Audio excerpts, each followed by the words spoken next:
बाहर बारिश के मौसम में कुछ साधु महात्मा अचानक से कबीरदास के घर आ गए। अधिक बारिश के कारण कबीर साहिब कपड़ा नहीं बेच सके थे बाजार में, और घर में मेहमानों के लिए खाना भी काफ़ी नहीं था। उन्होंने अपनी पत्नी लोई से पूछा कि क्या कोई दुकानदार हम आटा दाल चावल उधार दे सकता है, लेकिन भला एक फकीर जुलाहे को कौन उधार देगा। कबीर साहिब की पत्नी लोई कई बनियों की दुकानें पर गई, लेकिन उन्होंने नगद पैसे मांगे। आखिर में उन्हें एक दुकानदार उसे उधार देने के लिए तैयार हो गया, लेकिन उसने एक शर्त रखी कि वो एक रात उसके साथ बिताए।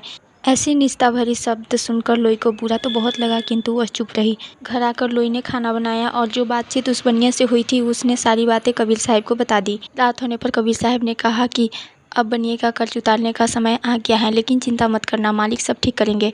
कबीर साहब ने लोई से कहा कि बाहर बारिश बहुत हो रही है, तुम कंबल ओढ़ लो, मैं तुम्हें गोद में उठाकर ले चलता हूँ। लोई को देखकर बनिया बहुत खुश हुआ।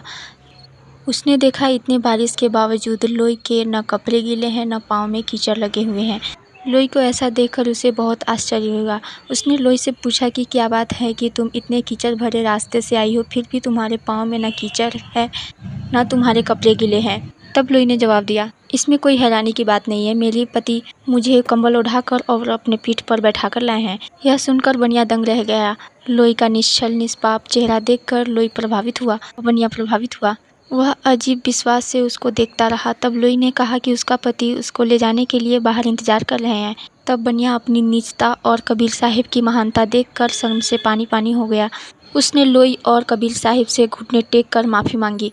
तब कबीर साहब कहे, उठो मेरे भाई, लाखों में ऐसा एक आध ही जीव होगा जो अपने रास्ते से भटका नहीं होगा। अंत में वह बनिया एक बड़े शिष्य बने गिने जाने लगा।